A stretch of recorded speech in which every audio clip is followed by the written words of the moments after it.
ప్రేక్షకులకు విజ్ఞప్తి. ఈ కార్యక్రమంలోని ప్రతి అంశం విషయ పరిజ్ఞానం కోసమే, ఎవరిని ఉద్దేశించినవి కావు. ఇందులో సూచనలు, సలహాలు కేవలం పాల్గొన్న వారి వ్యక్తిగత అభిప్రాయాలు మాత్రమే. ప్రేక్షకులు విజ్ఞతతో గ్రహించి వారి సూచనలు పాటించడమా లేదా అన్నది మీ వ్యక్తిగత నిర్ణయం. ఇందులో ఏ విధమైనటువంటి వ్యక్తిగత ఫలితాలకు గాని, వ్యక్తిగత లావాదేవీలకు గాని ఛానల్ యాజమాన్యానికి, సిబ్బందికి ఏ విధమైన సంబంధము, బాధ్యత లేదు. ప్రేక్షకులు గమనించగలరు. ధన్యవాదములు. నమస్తే శంకరి మేడం. నమస్తే మేడం, ఈ మధ్య కాలంలో సబ్ కాన్షియస్ మైండ్ గురించి మనం ఎక్కువగా వింటూ ఉన్నాం. అసలు సబ్ కాన్షియస్ మైండ్లో అంటే మనం ఏదైతే అనుకుంటున్నామో దాన్ని మన సబ్ కాన్షియస్ మైండ్ అనేది తీసుకుంటుంది, మనం అనుకున్నది జరుగుతుంది అని చాలామంది అంటూ ఉన్నారు. అసలు నిజంగా దాని యూజెస్ ఏంటి, అండ్ మనం అనుకుంది సబ్ కాన్షియస్ మైండ్ దాకా రీచ్ అవుతుంది, సో అది మాత్రమే జరుగుతుందని దాన్ని మనం ఎలా తెలుసుకోగలం అంటారు? మన మైండ్లోని 3 రకాలైనటువంటి మైండ్స్ ఉంటాయి. Conscious, sub conscious and super conscious minds అనేవి ఉంటాయి. ఈ సబ్ కాన్షియస్ మైండ్ అనేది ఏంటంటే మనం కాన్షియస్గా మనం వర్క్ చేస్తూ, అంటే మీకు ఒక ఎగ్జాంపుల్ చెప్తా చూడండి. మనం ఎవరన్నా ఇంటికి భోజనానికి వెళ్ళాం అనుకోండి, ఆ భోజనం బాగోకపోయినా మనం వాళ్ళు ఎలా ఉంది అంటే బాగుంది, చాలా బాగుంది అని చెప్పేసి అంటాం. కానీ మైండ్లో ఏమనుకుంటాం, లోపల వాడి ముఖంలా ఉందిలే భోజనం, ఏదో పెట్టారు అంటే పెట్టారు అని చెప్పేసి మనం లోపల అనుకుంటుంటాం. ఈ లోపల అనుకునేది అయితే ఏదైతే ఉందో దాన్ని ఏమంటారంటే సబ్ కాన్షియస్ మైండ్ అని అనుకుంటాం అనమాట.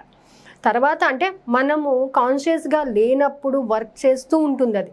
అంటే మనం చూడండి, కొన్ని విషయాలు బయట చూస్తూ ఉంటాం, చూసినప్పుడు కొన్ని విషయాలు మామూలుగా వదిలేస్తాం, చూసి పట్టించుకోకుండా వదిలేస్తుంటాం. కానీ మనం నిద్రపోయినప్పుడు కూడా కొన్ని విషయాలు మనకు తదేకంగా గుర్తొస్తూ ఉంటాయి. ఓకే, మనం నిద్రపోయినా కూడా మన కళల రూపంలో కానీ మనకు ఒకటే విషయంలో ఒక్కోసారి తుల్లిపడి లెగుస్తూ అమ్మో ఇలా జరిగింది అని మళ్ళీ మనం రీక్యాప్ చేసుకుంటుంటాం. అవన్నీ మనకేంటంటే సబ్ కాన్షియస్ మైండ్లోని డీప్గాని ఉండిపోతాయి అన్నమాట. ఓకే, ఇది ఇప్పటి నుంచి ఉన్నది కాదు. ఈ సబ్ కాన్షియస్ మైండ్ అనేది ఏంటంటే లా ఆఫ్ అట్రాక్షన్ అని కూడా చెప్తూ ఉంటారు అందరూని. మన భారత భాగవతాల నుంచి కూడా ఈ సబ్ కాన్షియస్ మైండ్ గురించి ఉంది. కాకపోతే ఏంటంటే మనము దానిని ఉపయోగించుకోవడం తెలియక చాలామంది దాని గురించి పట్టించుకోవట్లేదు.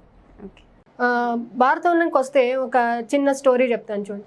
శిశుపాలుడు గురించి తెలుసు కదా. శిశుపాలుడు మంచోడు కాదు. అయితే కృష్ణుడు అతన్ని సంహరించడానికి వచ్చినప్పుడు తల్లి కోరుతుంది అనమాట, కృష్ణ నువ్వు చాలా మంచి ఉత్తమోత్తముడివి, నా కొడుకుని క్షమించు అని చెప్పేసి అంట. అంటే అమ్మ నేను 100 తప్పుల వరకు క్షమిస్తానని చెప్పేసి కృష్ణుడు మాటిస్తాడు. మాట ఇచ్చినప్పుడు ఒక సభలోనే అందరూ కూర్చుంటారు. శిశుపాలుడు కావాలని కృష్ణుడి మీద అలా తదేకంగా మాట్లాడుతూ తప్పుల మీద తప్పులు చేస్తూ ఉంటాడు. కృష్ణుడు 100 తప్పులు అంటే 100 వక్కలు లెక్క పెడతాడనమాట. కరెక్ట్గా 100 క్రాస్ అయిపోయిన తర్వాత 101 తప్పు చేస్తాడు. ఇమీడియట్గా సుదర్శన చక్రంతో అతని యొక్క తలని తీసేస్తాడు. తీసేసిన తర్వాత అతని యొక్క ఆత్మ వచ్చి కృష్ణుడిలో లీలమైపోతుంది. అందరూ ఆశ్చర్యపోతారు, ఏంటి అతను చూస్తే మంచోడు కాదు, కృష్ణుడు చూస్తే భగవంతుడు, ఇతనిని ఎలాగా అని చెప్పేసి అందరికీ డౌట్ వచ్చి క్వశ్చన్ చేస్తారన్నమాట. అప్పుడు కృష్ణుడు చెప్తాడు, అనుక్షణం ప్రతి క్షణం నా గురించే తలుచుకుంటున్నాడు. తన మైండ్లో, తన శరీరం మొత్తంలోని, తన అణువులోని నా గురించే ఆలోచన చేస్తున్నాడు, నా గురించే తనకే ధ్యానం ఉంది.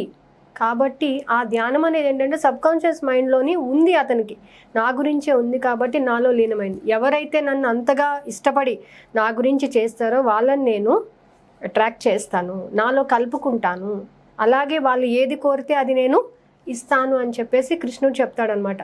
సో ఈ సబ్ కాన్షియస్ మైండ్ అనే కాన్సెప్ట్ మనకి భారతం నుంచి ఉంది. మన ఋషులు ఎన్నో రోజులు తపస్సు చేసేవారు. వాళ్ళకు ఉన్నది ఒకటే కాన్సెప్ట్, రామ రామ రామ, లేదా కృష్ణ కృష్ణ, ఈశ్వర పరమేశ్వర, ఇట్లానే ఏంటంటే వేరేది లేకుండా వాళ్ళనే అదే పనిగా అట్రాక్ట్ చేయడం అనమాట.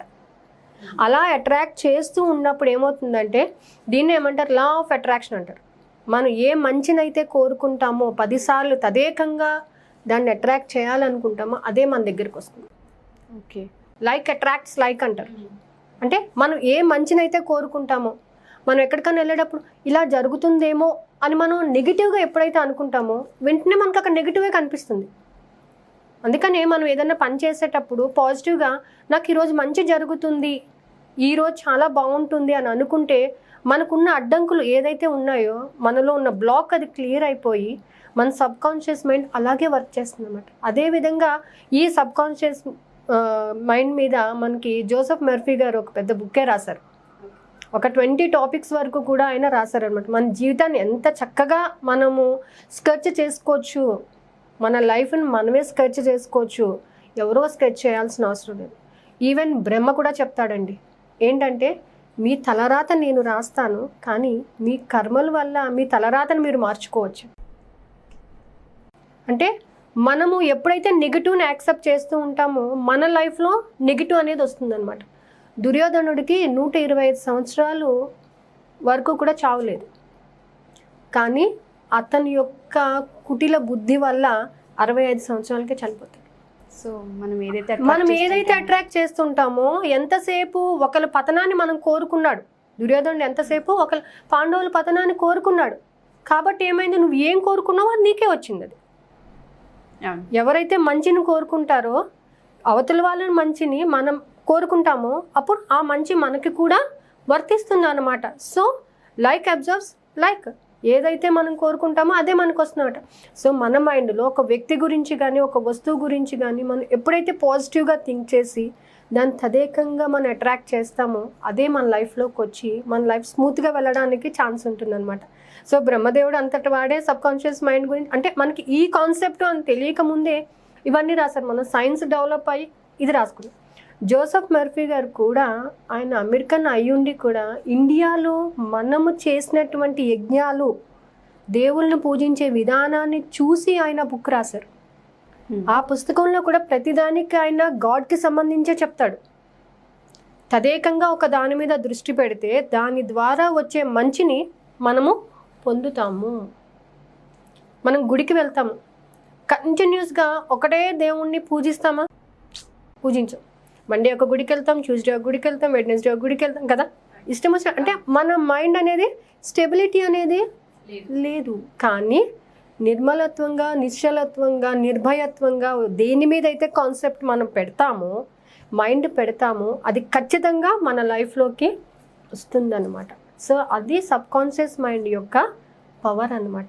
అందుకే ఋషులు ధ్యానం చేసేటప్పుడు ఒకటే దాని మీద జపం చేస్తూ ఉంటారు. కూర్చొని ఒక దాని మీదనే వాళ్ళు కాన్సెప్ట్ని డెవలప్ చేసుకుంటూ ఉంటారు. కాబట్టి వాళ్ళు ప్రత్యేకించి వాల్మీకి ఉన్నాడు, రామాయణాన్ని రచించాడు. రామాయణాన్ని ఎందుకు రచించాడు? ఆయన రాముడు గురించి ఆయన అనుకున్నాడు కాబట్టి ఆయన అది రచించగలిగాడు. అలాగే ఒక్క దాని గురించి మనం ఏదైతే అనుకున్నామో అది మాత్రమే జరుగుతుంది. సో ఖచ్చితంగా దాని మీద నమ్మకంతో, అందుకే అంటారు ఆస్క్, బిలీవ్ అండ్ రిసీవ్. అడగండి, ఆ దేవుణ్ణి అడగండి. దేవుణ్ణి ఎప్పుడు నమ్ముతాం? మనం నమ్మాలి. నమ్మినప్పుడు అది పొందినట్టు మనం ఊహించుకున్నప్పుడు మాత్రమే అది మనకు వస్తుంది అనమాట. సో ఈ సబ్కాన్షియస్ మైండ్కి అంత పవర్ ఉంటుందన్నమాట. అది కావాలి నాకు. ఇంకొక ఎగ్జాంపుల్ చెప్తా చూడండి. ఎల్బీ నగర్లో మనకి ట్రాఫిక్ చాలా ఉంటుంది. అవును కదా. ఆ ఎల్బీ నగర్ 4 రోడ్ సెంటర్ దాటాలంటే మనకి 1/2 అవర్ పట్టేది చాలా. నేను అటు సైడ్ వెళ్ళినప్పుడు అంతా ఇక్కడి నుంచి పైనుంచి ఎగిరి అక్కడికి వెళ్తే బాగుంటుంది కదా అనుకునేది. అక్కడ ఉన్న ప్రతిసారి అనుకునేది అనమాట. సో ఫ్లైఓవర్ వచ్చాక అనుకున్నామట, నిజమే కదా, ఆ రోడ్లో వెళ్ళకుండా పైనుంచి వెళ్తున్నాం కదా. ఫ్లైఓవర్ అంటే ఇక్కడి నుంచి అక్కడికి వెళ్ళడమే కదా, ఇక్కడి నుంచి అక్కడికి వెళ్ళిపోతే బాగున్నబ్బా, ఈ ట్రాఫిక్ వద్దు అని అనుకునేదాన్ని అనమాట. అంటే నా సబ్కాన్షియస్ మైండ్లో అది ఉంది, ఇలా వెళ్ళాలి అని నేను అనుకున్నాను. అంటే నా చేత కాకపోయినా ఏదో విధంగా మనకు ఆ మార్గం దొరికిందా లేదా, ఖచ్చితంగా అది జరిగి తీరుతుంది. సో నమ్మకం అన్నమాట. అది ఎంత బాగుంటుందో అలా ఉంటే నేను ఊహించుకోవాలన్నమాట. మనం నమ్మకం ఉంటే సరిపోదు, అది నిజంగా మనకు జరిగినట్టు మనం ఊహించుకున్నప్పుడు ఖచ్చితంగా అది మన లైఫ్లోకి వస్తుందన్నమాట. ఈవెన్ ఇన్ ద మార్నింగ్ కూడా నేను ఉషా వస్తే బాగున్ను, చాలా బాగుంటుంది, ఎపిసోడ్ చేయడానికి బాగుంటుంది అని అనుకున్నా. ఖచ్చితంగా జరిగింది. అంటే మన సబ్కాన్షియస్ మైండ్లో పాజిటివ్ వైబ్రేషన్ ఫ్రీక్వెన్సీ ఎంతైతే ఇస్తాం మనం, ఆ ఫ్రీక్వెన్సీ ఖచ్చితంగా మనకి రీచ్ అవుతుంది అనమాట. So that is the power of the subconscious mind అనమాట. సో ఏది కావాలో ఏది కానీ మంచిని కోరుకోవాలి, చెడుని కాదు, మంచిని. నువ్వు ఎటువారు చెడు కోరుకుంటే ఆ చెడు వెంటనే నీకే రిఫ్లెక్ట్ అవుతుంది అనమాట. సో అవతల వాళ్ళల్లో మంచిని కోరుకోవడానికి సబ్కాన్షియస్ మైండ్ని ఉపయోగించాలి.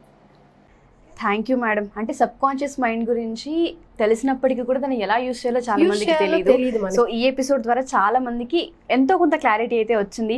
సో ఇంకా దీని గురించి మేము తెలుసుకోవాలనుకుంటున్నాం ఫర్దర్గా ఎపిసోడ్స్లో. సో మళ్ళీ ఎపిసోడ్స్లో మళ్ళీ దీని గురించి మాట్లాడుకుందాం. Thank you madam, thank you so much. Thank you.